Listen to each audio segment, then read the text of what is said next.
আসসালামু আলাইকুম বন্ধুরা, কেমন আছেন সবাই? আশা করছি ইনশাআল্লাহ সকলেই ভালো আছেন। আজকের ভিডিওতে আমরা ক্রোয়েশিয়ার কাজ সম্পর্কে আলোচনা করব। বাংলাদেশের বিভিন্ন প্রান্ত থেকে অনেক বাঙালি ভাই আছেন যারা ক্রোয়েশিয়াতে নতুনভাবে যাওয়ার জন্য চেষ্টা করছেন। মূলত ক্রোয়েশিয়াতে কোন কোন টাইপের কাজ পাওয়া যায়? বাংলাদেশ থেকে যারা এখন যেতে চাচ্ছেন অনেকে হয়তো অনেক ধরনের কাজেই যাচ্ছেন, আবার যারা অলরেডি ক্রোয়েশিয়াতে চলে গেছে আসলে এক একজন কিন্তু এক একটা জায়গাতে কাজ করছে। আবার অনেক বাঙালি ভাই আছে সেখান থেকে কিন্তু ক্রোয়েশিয়াতে যাওয়ার পরে মুভ করে অন্যান্য কান্ট্রিগুলোতে কিন্তু চলে গেছে।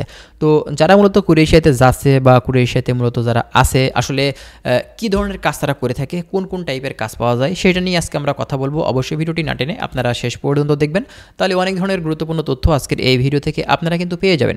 আর আপনি যদি আমাদের চ্যানেলে একদম নতুন ভিউয়ার্স হয়ে থাকেন, চ্যানেলটিকে সাবস্ক্রাইব করে রাখতে একদমই ভুলবেন না। আমরা নেক্সট টাইমে চেষ্টা করব এই ক্রোয়েশিয়া সম্পর্কে আরও অনেক ধরনের তথ্য কিন্তু দেওয়ার। তাহলে চলুন আর কথা না বাড়িয়ে আমাদের যে মূল ভিডিও সেদিকে আমরা ফোকাস করি।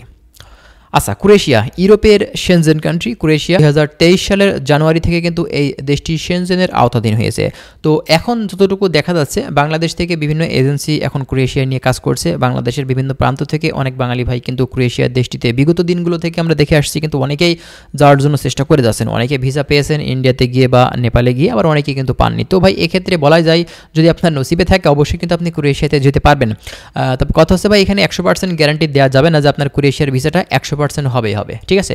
তো ক্রোয়েশিয়াতে যারা এখন যাচ্ছেন বা ক্রোয়েশিয়াতে যাবেন ভাবছেন, মূলত এই দেশটিতে কিন্তু ভাই আপনি বিভিন্ন টাইপের কাজ পেয়ে যাবেন। তো প্রথমত সেটা হচ্ছে বিল্ডিং কনস্ট্রাকশন সেক্টর। আপনি বিল্ডিং কনস্ট্রাকশন সেক্টরে কিন্তু আপনি ক্রোয়েশিয়াতে গিয়ে কাজ করতে পারবেন, কারণ ক্রোয়েশিয়া কিন্তু একটা ভালো দেশ, শেনজেন কান্ট্রি, উন্নত দেশ, এবং এই দেশটিতে আপনি বিল্ডিং কনস্ট্রাকশন সেক্টরে গেলে আপনি মেশনের কাজ, টাইলস মেশনের কাজ, electrician, plumber, still fixer, carpenter, shuttering carpenter, এছাড়া দেখা যায় যে আপনার যারা অভিজ্ঞ ওয়েল্ডার আছেন, ঠিক আছে? তো বিল্ডিং কনস্ট্রাকশন সেক্টরে ভাই আপনি বিভিন্ন টাইপের কাজ পেয়ে যাবেন ক্রোয়েশিয়া দেশটি থেকে।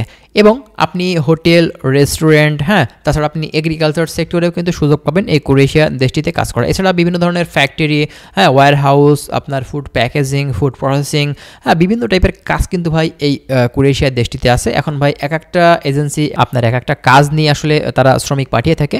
এক্ষেত্রে আপনি এক এজেন্সির কাছে সব ধরনের কাজ কিন্তু পাবেন না। এক একটা এজেন্সি এক একটা কাজ নিয়ে মূলত তারা কিন্তু শ্রমিক পাঠাচ্ছে বাংলাদেশ থেকে। তো আপনার একটুখানি খোঁজ খবর নিয়ে দেখবে এজেন্সি কোন কাজে বাংলাদেশ থেকে শ্রমিক পাঠাচ্ছে, কত টাকা নিচ্ছে, কি বিষয় আশায়, কোম্পানির ফ্যাসিলিটি কি, বিস্তারিত আসলে এইসব বিষয়গুলো আপনারা জানার কিন্তু চেষ্টা করবেন, আগে থেকে ভেরিফাই করবেন।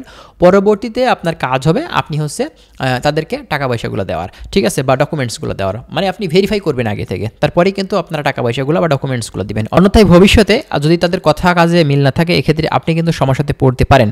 এর কারণ আমরা কিন্তু যতটুকু দেখে থাকি বাংলাদেশ থেকে যারা মূলত কাজ করে থাকে বিভিন্ন দেশ নিয়ে, আসলে পৌঁছানোর পরে তারা কিন্তু আর খোঁজ খবর নেয় না বা রাখে না আপনি সেখানে গিয়ে কি করছেন না করছেন, তারা কিন্তু এই দায়িত্বটার কিন্তু ভাই নিতে চায় না, ঠিক আছে? সেজন্য অবশ্যই একটা এগ্রিমেন্ট বা চুক্তি থাকাটা কিন্তু খুবই জরুরি। যাই হোক বন্ধুরা, আশা করছি আপনারা কাজ সম্পর্কে এবং অন্যান্য বিষয়গুলো সম্পর্কে কিছুটা হলেও ধারণা পেয়েছেন। অবশ্যই আমাদের চ্যানেলের সাথে থাকবেন, ইনশাআল্লাহ আমরা আরও নেক্সট টাইমে কিন্তু বিভিন্ন ধরনের তথ্য আপনাদের মধ্যে শেয়ার করার চেষ্টা করবো। তো ভালো থাকবেন সবাই, আজকে এখানে শেষ করছি, আল্লাহ হাফেজ।